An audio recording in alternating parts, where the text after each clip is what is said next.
Hello, and welcome to the KCK Inspiring Moments with Kaylin radio show. I am your host, Kaylin John Louis, and I am very happy to be on the air with you all today. Just a friendly reminder to make sure you are staying safe. We are approaching flu season, so get your flu shots. As far as COVID goes, make sure that if you feel comfortable to take your safety precautions, whether that's wearing masks, whether that is getting your vaccinations, do what makes you comfortable, but also make sure that you're ensuring the safety of those that are around you.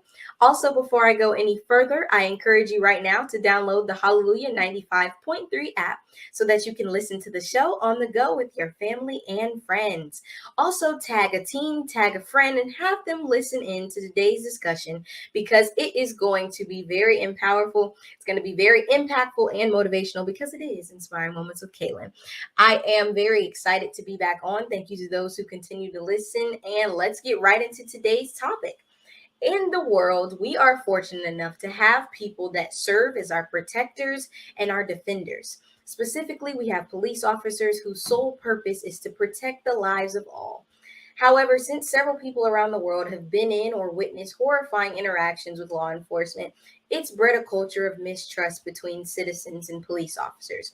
Particularly, many youth fear communicating with or interacting with law enforcement for that sad reason. And so today I have a special guest with me who is coming from the Tallahassee Police Department here just to talk about building youth and police relationships in our community. I feel that's very important because they're here to protect us. And because unfortunately so many people have seen that negative view, it can sometimes be misused when they see a police officer doing something good. They don't always trust. So I want to get into that today. But before I bring my guest on, I do want to give her proper introduction.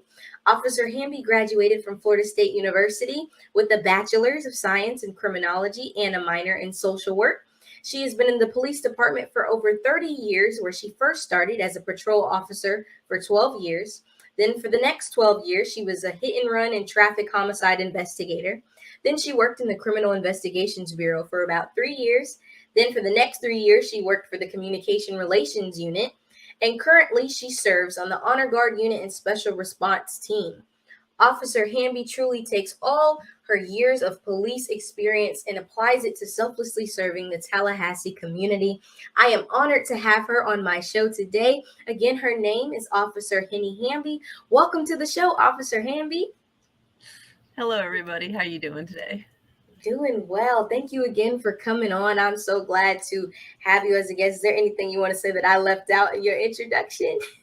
No, that pretty much sums it up. I'm excited to be here. A little bit nervous, so please forgive me on that. Of course. And I'm just here to simply have a conversation because I feel like if more people do this, where you sit down and have a youth and police officers talking with each other, it really will bring that gap and make it smaller, allow it other people to, feel comfortable talking about these issues and really make others feel comfortable about police officers being around. So just to get right into it, I know you are a police officer. Y'all go around to several schools and different things, talking to youth about interactions with police officers.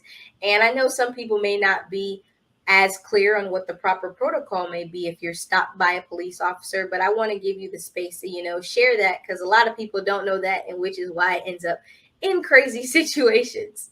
Okay. So a little bit about the proper protocol when it comes to a traffic stop is, I know when I was first stopped when I was a teenager, I mean, you get nervous. You're like, what did I do wrong? What can I do? That type of thing.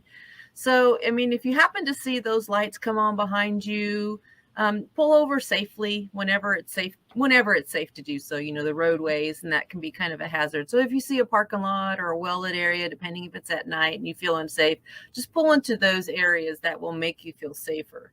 And to let you know, there's nothing personal about whatever the traffic stop may have been, for whatever reason, some driving action. The officer was alerted to it, whether it could be speed, maybe there's a seatbelt, or, whatever the issue. Maybe it's at night and there's no headlights on. So whatever the issue may be, it's definitely nothing personal about the driver. It's just the habits of the driving that go with that. So you have lights on behind you. You're nervous. I know I was. You pull off to the side of the road, and if it's nighttime, maybe put on those interior lights so the officers can see as they're coming up. Roll down your window. Just try to be as calm as you can, and don't do any extra movements unless the officer asks you to do so. Just kind of put your hands up in a relaxing type position so they see what's going on. Unfortunately, there's so many interactions where folks have firearms and things like that in their car. So officers really never know what's going to happen when they approach a vehicle. So just be safe and mindful of that. Just kind of roll down your window. The officer will come up and they'll greet you. They'll introduce themselves. I'm Officer Henni Hamby with the Tallahassee Police Department. And, sometimes they'll ask do you know the reason that I stopped you? Or sometimes the officer will tell them and they'll ask, may I see your driver's license? Sometimes they'll ask for insurance and registrations. Sometimes not, because a lot of times we can see that information on our computers. But they'll definitely ask you for a driver's license or some type of identification. If you have to reach into your purse to get it, if it's in the back seat, it's on the floorboard, let them know where it's at so that they can be mindful of that also. And then just hand it to them. And, the interaction should be polite. It should be quick. And if you have an explanation as to why you were doing something, you had to hurry to get to the hospital because you just found out that a loved one was admitted or something like that, just let the officer know, because we have life experiences. We know about those emergencies where you have to get somewhere quick. So let us know what's going on for the driving habit to be as it was. So it should be quick and, nothing more than that. Just provide the information, do what the officer asks, whatever the instructions.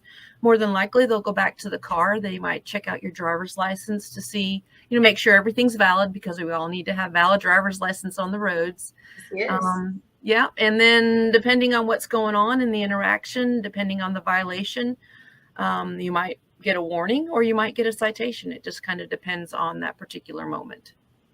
Great tips. I don't know about y'all, but I learned some new stuff. Because everybody sees in the TV shows and the movies where people get stopped by and they never know what that interaction may be. So, again, if you're listening, if you follow those protocols, it should be well. Me upcoming into driving and knowing that is good to know, because that I've heard from a lot of people who are new drivers like me and other people that's one of the main things they're always nervous about. Like, of course, it's first time being on the road, but then it's also, what if I get stopped by a police officer? So glad that you were able to give those tips, because a lot of people don't know that. They end up freaking out or they're nervous and it can turn into a situation. So especially if you are a youth listening, it's your first time driving, listen to those tips, go along and make sure that you are cooperating with the police officer. Don't do anything crazy, and make sure that you remain calm, even if it seems scary. Glad you mentioned that. Now, we have the unfortunate events that, of course, we both know about, where there have been traffic stops and it did not end the way it was supposed to because of either interactions with the person or the officer. And it's sad that that's something that we have to see or look at in our world. Not saying that it has happened right here in our community, but just seeing that all over the news can be very disheartening. And that's another thing that's caused this mistrust across borders, especially for youth, because they're looking at the news and they're like, okay, if this happened to this person and they look like me, what's going to happen if it's me? And so, while it may not be the case for our city due to recent tragic events, many minority youth unfortunately fear and do not trust police officers. So I kind of want to get into this part of the conversation with you about how can we bridge the gap between youth and police officers. Okay. When that question, I thought about it, and I remember growing up, and I'll go back to my youth, because in my growing up, when my parents said, do something, and you're like, why? And they're like, because I told you to do it. And that's just being a parent doing that. But what I've seen, even with the raising of my own daughter, is the way we communicate is very, very important, because I can't just tell her because I told you to do that. That is not going to work with her. Now, she will actually do it, but if I was to get the proper response, then I need to tell her, okay, the reason I'm asking you to do this is because of this, this, and this. Explain yourself to the youth. Explain, like I had to explain myself to my daughter. And then once I gave the explanation as to why I wanted something to happen, why I wanted to do something, or if we had a discussion about life issues, once I did that and it logically entered in her brain, then she was like, oh, so to get the cooperation from her, it worked better that way. I mean, there's just, and school is doing great because they teach children to research something that they're looking into. Okay. So with that, I think in your school, kids are more involved. They know what's going on in the world, social media being what it is. They just see everything going on and they question that. And it's good that they question it. But on the flip side, authority people need to tell them why it is that way or what's going on so that they can understand. And a little example of that is I was assisting with the Junior Leadership Tallahassee. I think it was last year, but a young lady came up to me and she asked me, she says, well, why do you tase somebody? So I went into a scenario for her to help her understand why somebody could have been tased in this particular incident. Right. And then once I went through the scenario and explained it all to her, she was like, oh, I didn't think about it that way. So it's just a conversation. Have those engaging conversations with youth, with people in general, so that there's understanding. So I think that's the big thing, is just effective communication. I agree. I mean, that's a lot of the result of a lot of problems in our society now, with so many people mad at each other because it's not effective communication. There's a miscommunication on social media. There's miscommunication between people, and it creates these big arguments or these big issues. Right. And I mean, especially when it comes to interacting with police officers and law enforcement, I do agree that effective communication work, especially coming from my perspective as a teenager. I mean, we're always looking to learn, and the only time we'll truly understand something, I know for me, I'm an observant learner, or I have to hear and be like, okay, so if this happens and this is why this happens, that's how my mind works. And I know a lot of teenagers, a lot of times they're afraid or they're fearful because of things that they've heard from their parents, things that they've seen on social media, things that they just have witnessed, and trying to decipher. I mean, you hear that term good cop, bad cop, all that different things. Well, law enforcement is there to protect. And I just think that so many people get that confused. So, of course, having that effective communication. I also like that you mentioned starting those conversations, because that's a part of getting involved. I mean, I see a lot of police officers here in Tallahassee. Y'all get involved in the community. There's community events. Y'all are out there making sure everybody's okay, while also being able to tell people about what you all do. Same for us teenagers. When we're seeing you all at these events and getting to learn more about what you do, I feel like that kind of helps bring another perspective. Okay, this is what police officers do. This is what they're supposed to do, and not just what we see all over the news. Yeah, I mean, we're people. We have families, we have children, and I mean, it was a hard lesson to learn with my daughter, but I quickly found out how to effectively communicate with her, and it made parenting so much easier. Yes, ma'am. I mean, it's communication. It really goes down to that, and making sure you have those conversations. And I mean, even with being a police officer, being able to help youth, I know while there's fear and while there's mistrust, there are a lot of people, though, that do know, they can recognize when there are people out there. And so I say thank you, because I mean, this is not my profession, but I'm glad there are people out there who are there to protect and serve our community, to make sure that everyone's safe. And I mean, we talk about the things you all deal with. There's so many issues. I know y'all are constantly going to not just do the good things, but then those are the bad things. I mean, in June and a lot of the summertime, I was talking about gang violence on my podcast, talking about gun violence, how that was affecting our communities and affecting our schools. And I mean, just knowing that that's something that we have to deal with. I'm wondering from you, with gang violence and you all as a police department having to deal with that, do you feel that more social activities or groups would be better for youth to kind of make them not as fearful, or even when you're in situations where you find someone who's in gang violence or you have to deal with gun violence in those situations, how do you all deal with that? Unfortunately, with a lot of incidences that occurs, police officers, I mean, they have to come and they react. And if they have to come to a situation like that and there's fighting or something like that, there's not a lot of effective communication going on there when you've got people that are angry and they're back and forth at one another. Nobody's listening. Everybody's just shouting or hollering. So with some of those type of situations, if it's in the moment going on, that might be kind of tough. But on the backside, before something like that goes on, I mean, the city does offer a lot of great programs and interactions at the different community centers throughout town and all those type of things. So just talking, I know personally, we went to a couple of community centers. We were teaching a Rad Kids program. And so we got to know some of the kids and actually got to talk before just on a good level because they were there. It was a summer program, and just communicating and playing and just letting them know that we are here for them. Unfortunately, I think some of the youths that are involved with some of that type of activity, their home life, we've seen a lot of domestic violence. And you're thinking about it. If you're a kid growing up and that's what you see, that's what your life is.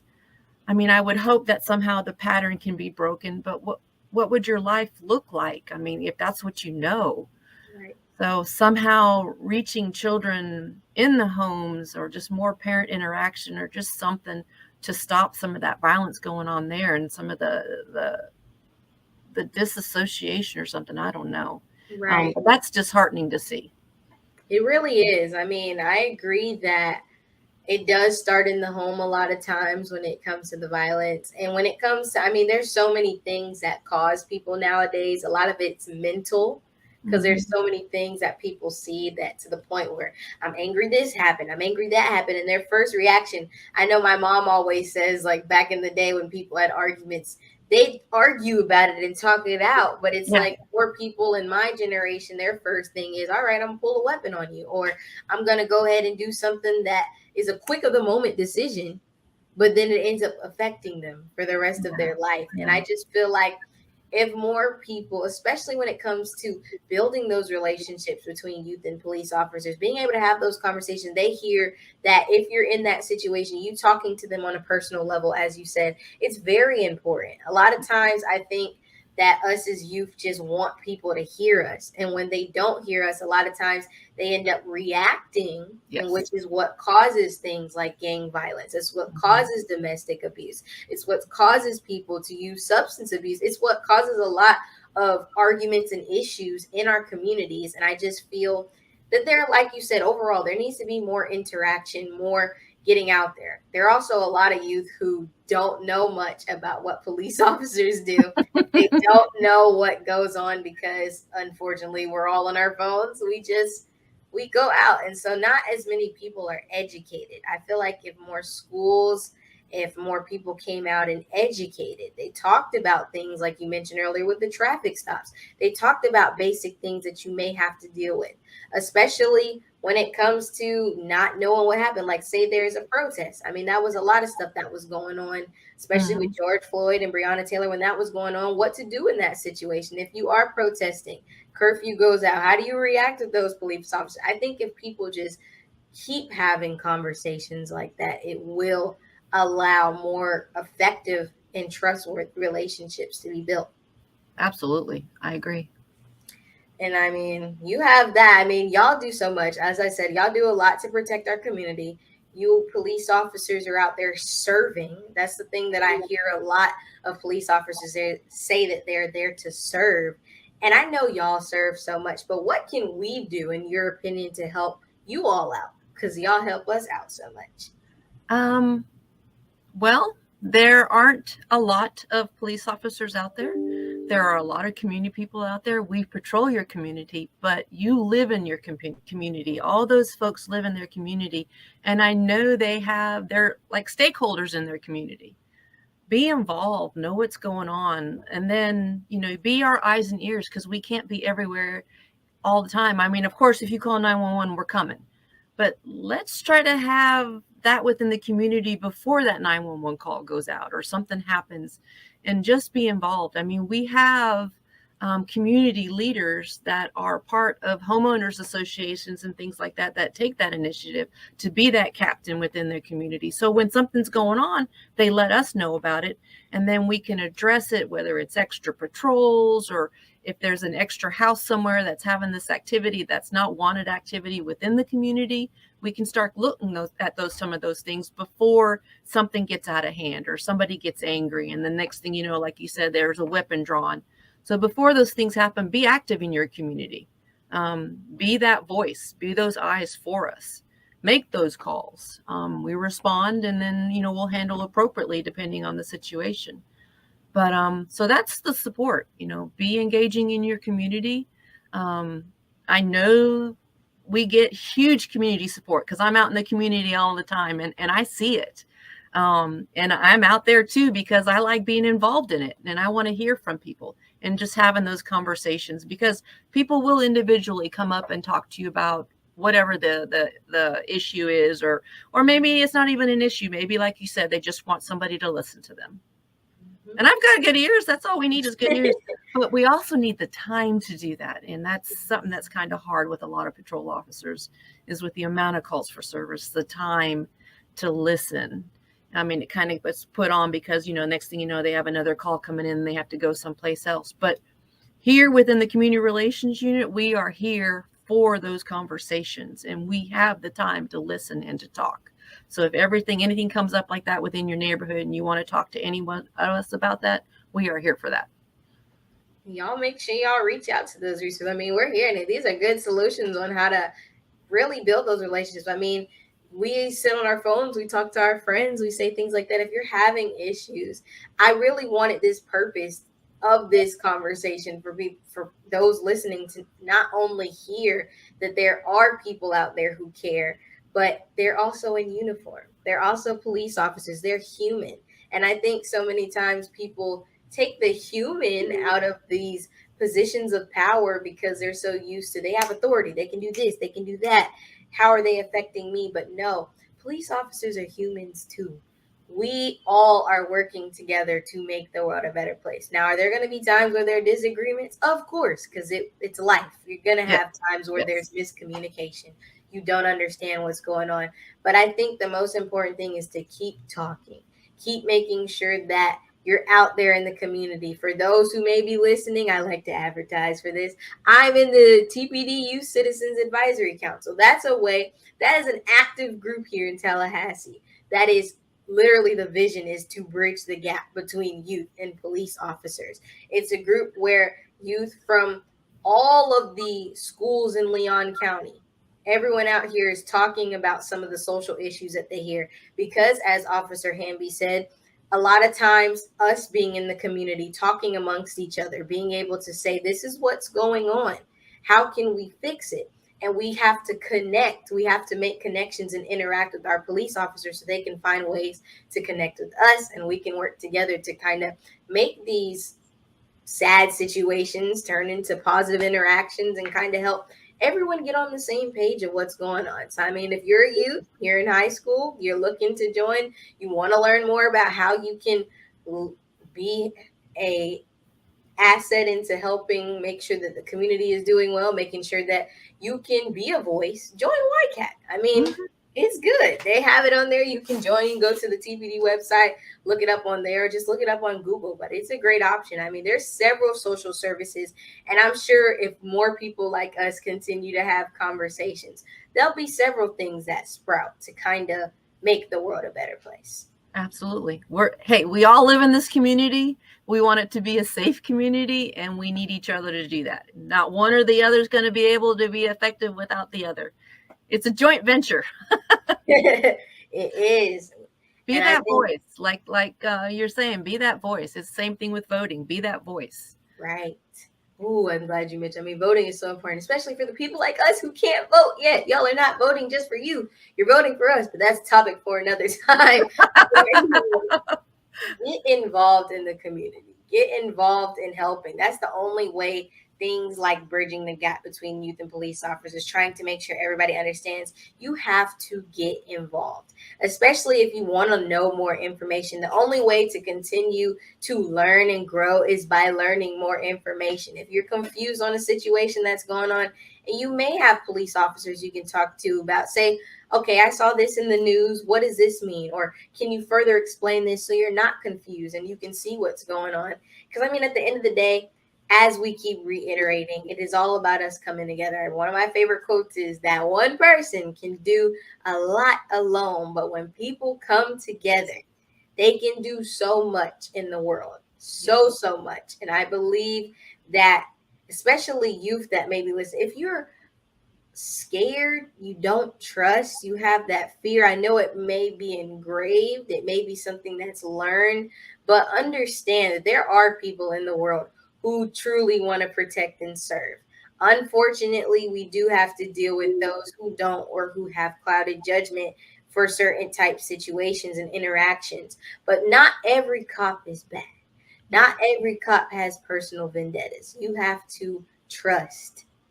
And our agency is very transparent. I mean, I think you've seen some of the things that are in the news. We are very transparent and we will hold each other accountable.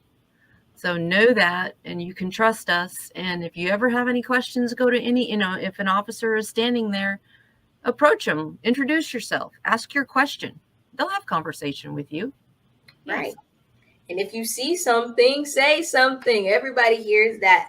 Actually, how can people report when they're going through, so if they see something going on in the community, what are some ways they can talk to police officers and let them know what's going on in the community? I guess it kind of depends on what they want to talk about or what they see going on. I mean, they can always call in, of course, if it's something an emergency, 911, and it goes to EMS, fire, or to law enforcement, depending on the type of emergency. But if it's just, if it's something that's not an emergency, the consolidated dispatch number is 850-606-5800. The call taker will answer, and they'll, depending on whatever you see going on, it will get dispatched to an officer, and then officer will respond, whether you're in the city or the county, watching this. And then if it's something that you want to stay anonymous to, and you've witnessed something bad, you can always do Crime Stoppers. 574 tips is that one. And depending on the tip that you give, if it leads to an arrest or a gun taken off the street or whatever, you can be awarded some money for that. So, and that's all anonymous. And then, like I said, you can always contact me. I think Kaylin has my information. She'll put up on there, or any one of us within the community relations unit. And if it's something that's not immediate, we can, definitely have that conversation with you and see how we can help resolve whatever's going on. Right. I also know at some schools they talk about Fortify Florida as well, if there's different things going on, to make sure if you want to anonymously report something. I know they use that specifically at my school if they're heard talk of like a school shooter or something like that, or if you hear reports to go on there. Yes. We got to keep each other safe. Right. I mean, yeah, we got to do that. I mean, we're parents, we're children, we got grandkids and everything else out there, and we just got to keep each other safe, our friends, our relatives, everybody. If there's just too much disastrous stuff, and report when something's going on. We're here to help you. So. Right. Well, all in all, I mean, unfortunately, we're coming up on our time, but I do know that this conversation, for those listening, I believe it's going to start more. I believe that we're small vessels and kind of helping spark that conversation and allowing people to know that it's okay to build those relationships. It's okay to be comfortable with the law enforcement in your community. It's okay to help each other, because at the end of the day, the only way the world is going to be better is if we help each other. Thank you again, Officer Hamby, for coming on. I am very, very grateful that you are a guest on my show today. And I'm just grateful that you gave those words of wisdom, those very important tips about being stopped by a police officer, and just everything that you said. Yes, ma'am. Thank you so much for being here. Let me be here with you. It was a pleasure. Of course. Thank you to those who are listening. As you know, I always reiterate that an upcoming event that I do want you all to tune in to is the Alzheimer's Walk this year. That will be hosted November 12th. It is going to be at Cascades Park. The opening ceremony is at 10, and then the walk officially begins at 11. So I ask that you join me for Team Youth Care too as we go out there this year again. I'm calling all youth organizations, and young adults who just want to come out there, join the cause and walk for Alzheimer's. If you can't make it to the walk, you can always donate. You can go to www.kaylinscaringconnection.com/tallywalk2in-alls, and you'll find out all the information that goes along with that. Again, to those who always listen, make sure you connect with me on all my social media platforms. And if you want to find out more about me, you can go to the website, which is again www.kaylinscaringconnection.com. I thank you all for continuing to tune in to these empowering conversations, and I hope that you got something inspirational and motivational out of it. If no one has told you today that they love you, know that I do, and I thank you for listening. Catch me on the next KCK Inspiring Moments with Kaylin radio show. Bye bye.